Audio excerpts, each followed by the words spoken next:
So, having cited these three factors,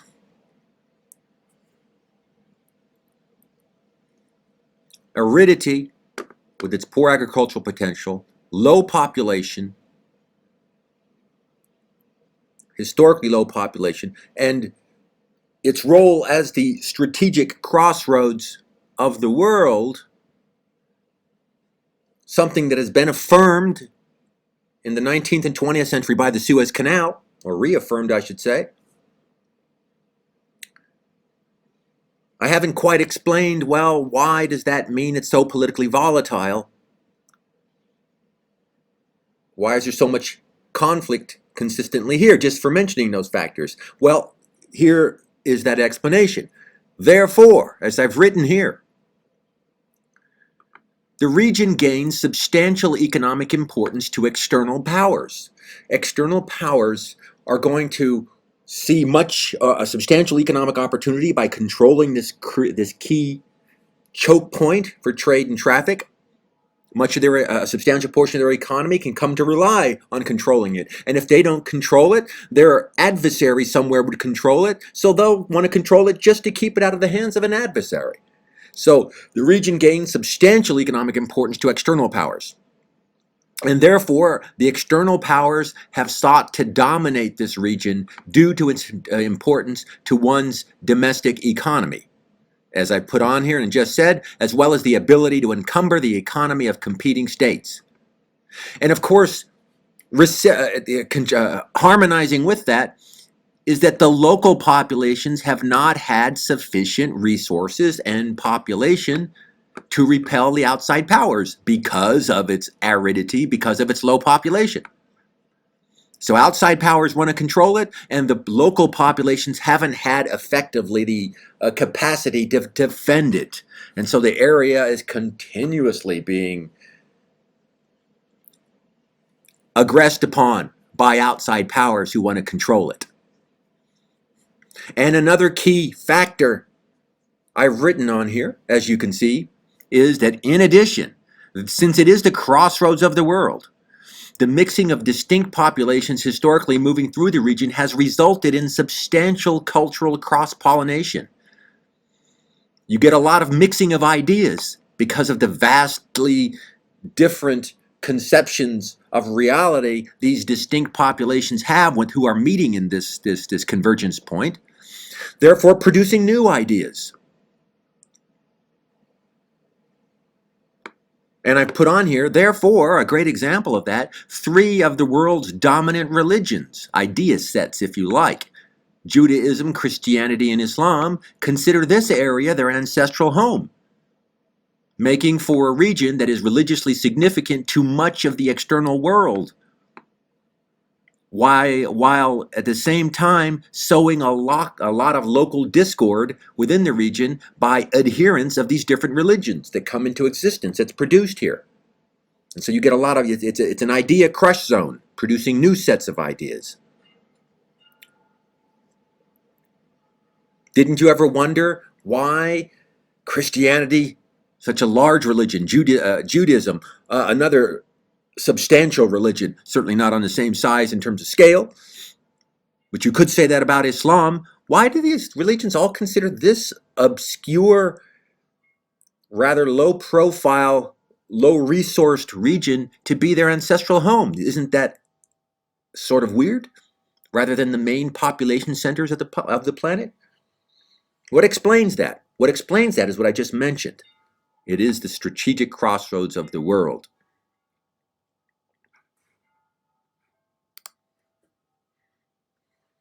Let me give you an example of this being a crush zone here, producing new ideas. Something that I wish we talked about this in class, because I know it's emotive for some of you, and that makes it all the more interesting. All right? Have a look at this here. The effects of cross-cultural pollination in the historic crossroads of the world, all right, producing new ideas, all right? Just look at regional saviors that have come out of this region, of which the most famous one I suspect here is probably going to be Jesus Christ. But I put on here regional saviors that have come out of this region before and even after Jesus Christ. For example, regional saviors of humanity that were born on the 25th of December? Well, look, there's, 5 of them at least here. I believe there's many smaller religions which you'll find the same thing. Horus, Attis, Jesus, Mithra, Dionysus. How many of these saviors have had a virgin birth? Well, look, there's 6 listed right here. All of them. You can add Krishna into the bunch. How many have been resurrected somewhere down over here? All of them as well. Rose after being buried for 3 days? You got 4 of them right there. That Mithra said that, Attis said that, Jesus Christ said that, Horus said that. How many were crucified? Crucifixions were very common. 3. Traveled with their disciples, 6 or 5? In fact, like I said, there are smaller subsets as well you can find. The point is this not evidence? How do you explain this other than being a function of this being the crossroads of the world and people mixing and matching ideas from afar, producing new ones and adopting the traditions of others and refitting them to their own circumstances? You remember when I talked about, I gave you a definition for, oh, good Lord, now slips my mind. A religion that is a bonding or a forging of 2 existing religions. And I forget the term for it, in any case.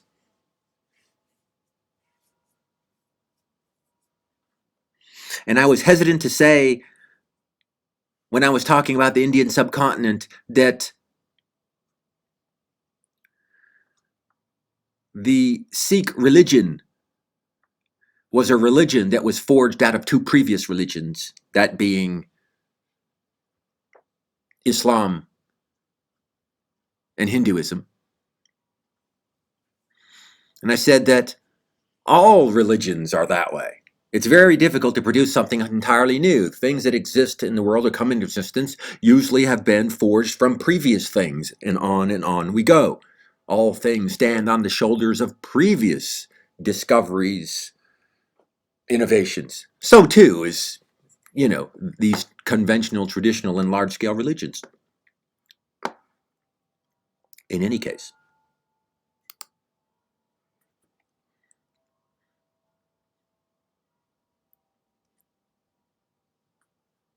Okay, I added a key point, therefore, at the bottom here. It says critical point. The result of these factors is that you have a region that's highly valued by external powers, but a region that's politically fragmented, that is weak and unable to repulse foreign influences and interventions. It's never allowed to congeal. The outside powers are coming in continuously, pulling it apart, imposing new constraints on it.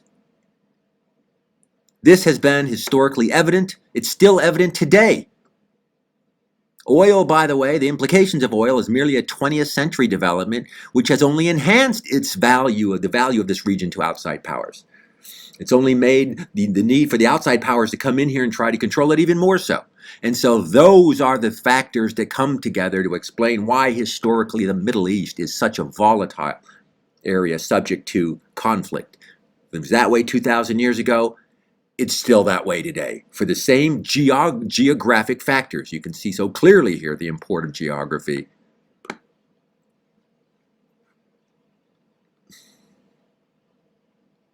In fact, another expression of this can be seen here. All 3 of those major religions consider this one city, Jerusalem, to be a holy place, a special place. What is the statistical likelihood of that being a coincidence if they weren't all forged in the same crucible, so to speak, by similar dynamics having to do with being at a convergence point for trade and traffic? Islam, Christianity, and Judaism all consider Jerusalem here to be a holy city. And so what happens is that Jerusalem has been, and still is, a city of exceptional contention and strife within it as a function of these groups competing with each other. In fact, if you look at the ancient city of Jerusalem, as is indicated here, you can see that it has a Muslim quarter, a Christian quarter, a Jewish quarter, even an Armenian quarter.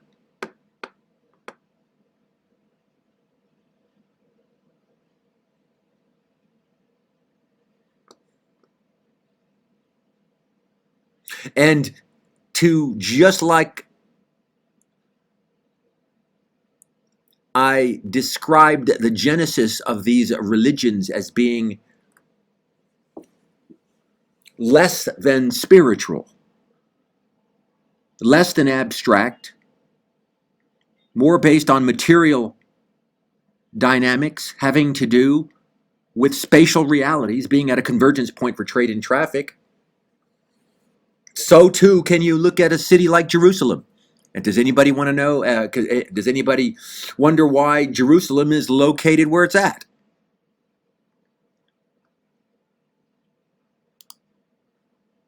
Here's an aerial view of Jerusalem with its different quarters.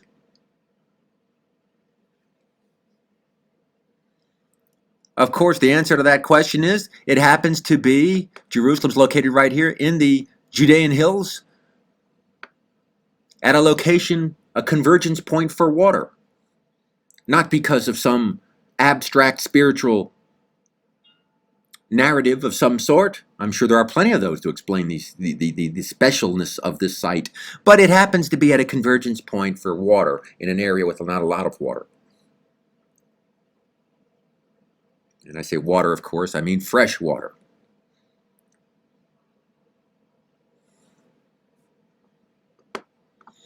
Boy, I forgot to mention that, to show you that the common origins of these religions is that the Jewish Second Temple over here, which has been knocked down, there's a piece of it still called the Wailing Wall that's there that is still used for spiritual purposes, especially by the Jewish people, all right? But that site, of course, is a holy Muslim site, the Dome of the Rock, where people appropriate not only similar aesthetics in the religion, but also the very same sites. That's not a coincidence.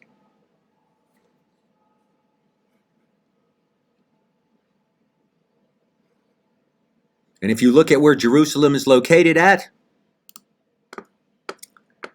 it's almost on the Fertile Crescent. Again, this is pretty much on the Fertile Crescent over here. If you would, whatever, Fertile Crescent's up over here, and Jerusalem is located right in here, showing the practical and mundane realities of the importance of water with respect to holy sites. Obviously, if something was just singularly holy, it wouldn't necessarily have to be based or include material features of survival, like the need to have water, fresh water. All right? And since I mentioned Jerusalem as a holy city to all three major faiths of Islam, Christianity, and Judaism, I should also mention that while Jerusalem is holy to Muslims, it is not the holiest city to Muslims. In fact, Jerusalem is the third holiest city to Muslims.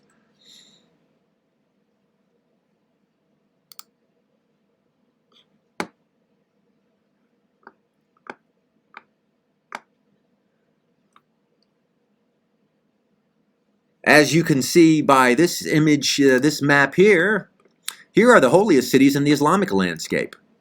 Number one is Mecca.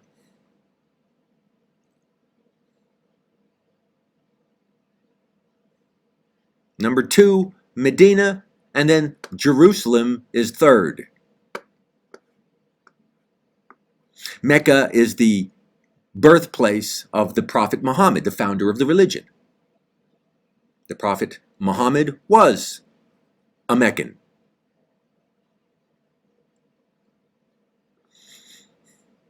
Mecca has other significance, but that's the one particularly high-profile reason why it's a holy city. There are other reasons. I'll mention some of them soon enough.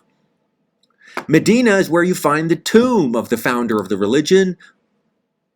The tomb of the Prophet Muhammad is found in Medina. And Medina is important for other reasons. It's where the Prophet Muhammad did his good public administration and showed good judgment. It's from where he ultimately launched his initiative, attack, assault, whatever word you want, to finally take over Mecca. But it has other significance. The point is, it's where you find the tomb of the Prophet. And the city of Jerusalem is holy to Muslims. It is at this point in Jerusalem, at the Dome of the Rock, actually, where the Prophet Muhammad is thought to have risen into the heavens, shall we say, ostensibly on horseback. It's where he and returned to the earth with the holy teachings of the divine in the form of the Quran. The Quran is the holy book to Muslims. It's at this point that the Prophet Muhammad is thought to have done this.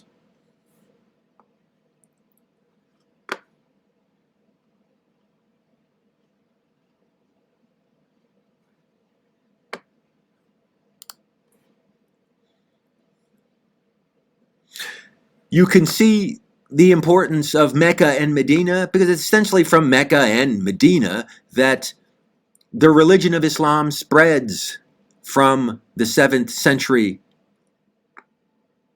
AD to the vast proportions where it dominates today.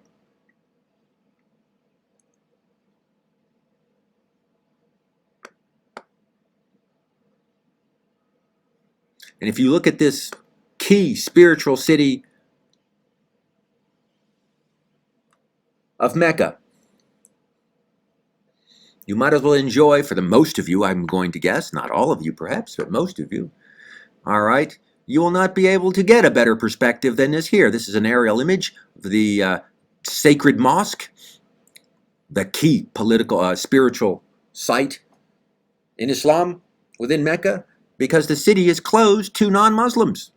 So you will not be visiting if you are not a Muslim. In fact, you can see this critical structure right there at the center of the Al-Masjid Al-Haram, whatever, the sacred mosque. What you see at the center of the sacred mosque is an interesting structure.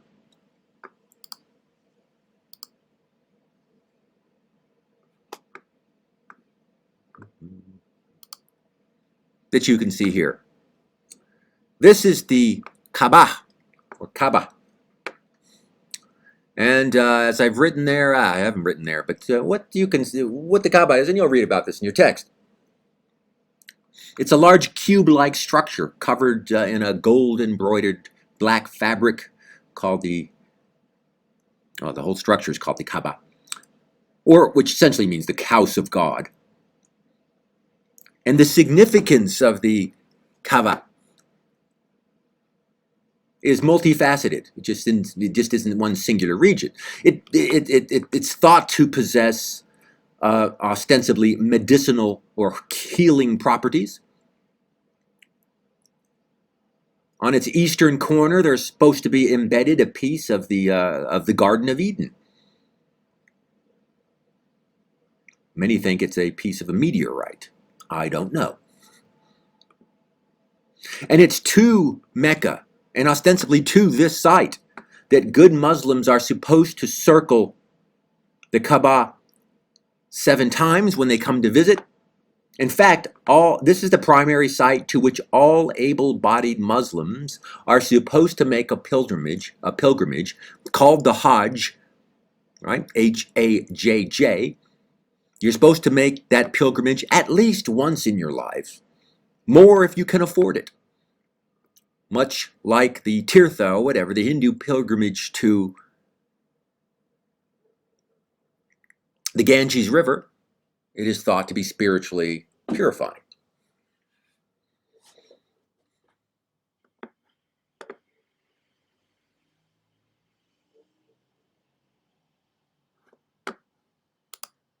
As I mentioned already, Medina is important for a number of reasons, but it's where you find the tomb of the prophet. And I mentioned the third reason, again, that Jerusalem is important, all right? The prophet Muhammad rose to the heavens and returned with the Holy Quran. And by the way, the holy book of Islam, the Quran, it's not simply a holy book. It's used by various Arabic populations as a textbook in learning how to read.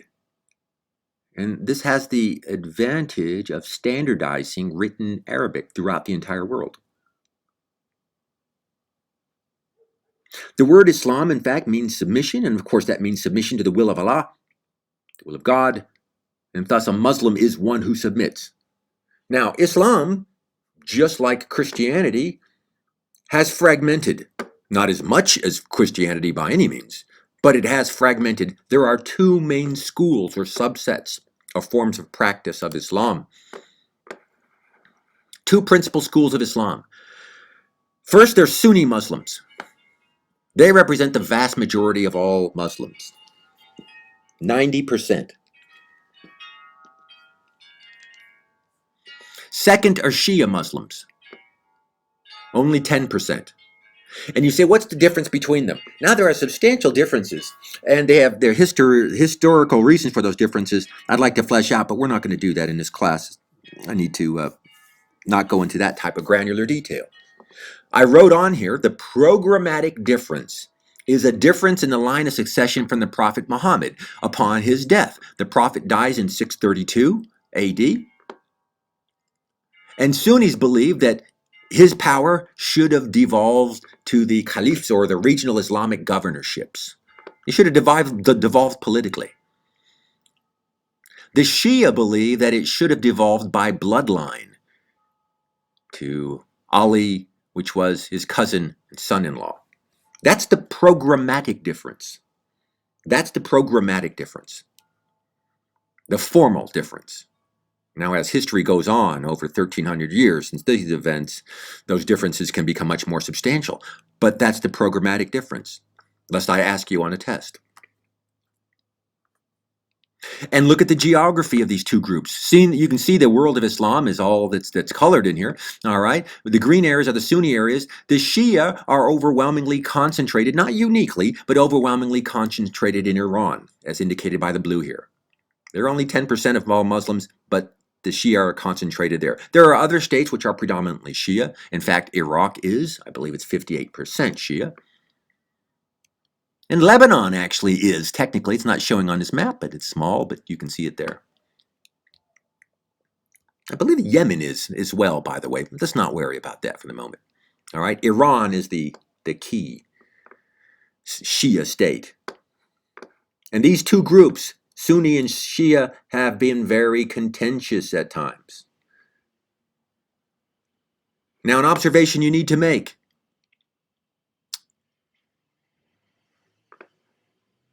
Is that this is the distribution of Muslims, of Sunni Muslims and Shia Muslims. But this is the Arabs, the Islamic world as well. And what you can see here is that within the world of Islam, the religion, there are numerous languages. Please keep that in mind. Don't fall for a test question that fails to make this distinction. When you say Muslim, you're talking about an adherent of a given religion, that is the religion of Islam. But when you say Arab, you're talking about an ethnic group, a speaker of a language, Arabs. They speak Arabic. We tend to always associate the word Muslim, Arab, Arab, Muslim. And of course, there's good reason for doing that. You can see all this, the Arabs are all this, the brown colored stuff here on this particular map, all right? But remember, there are plenty of Muslims who are not Arabic. In fact, you will insult them deeply if you call them Arabic or Arabs. For example, Iran is Muslim, but it is not Arabic. They speak Farsi, amongst other languages in various locations. So all Muslims are not Arabs. You go to Afghanistan, all right, Afghanistan is certainly not Arab speaking. They've got numerous languages.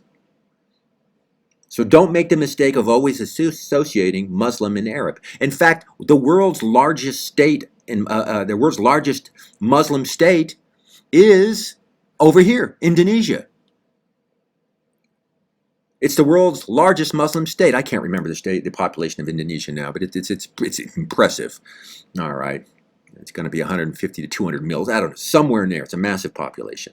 This is the largest Muslim state, and of course, they're not Arabs, or they wish to be called Arabs. Don't make that mistake. In fact, even the second largest Muslim state is in Arabic. It doesn't speak Arabic. That would be India. India has only about 11%, give or take, of its population, which is predominantly Hindu, but it has about 11% population that speaks, that are Muslims. But the country of India is so big in population, that 11% is still massive. That's 110, 120, something like that, million Muslims. So always keep that in mind, that Arab and Muslim don't always go together. You can see that here. This is the Muslim world in green, various forms of shades of green. These are the different languages within the Muslim world. Always keep in mind, Turkey is another example, a Muslim state, but are not Arab. Never call a Turk an Arab. You will cause great insult. Don't miss a test question that tries to split that difference. All right, you know that all Muslims are not Arabs.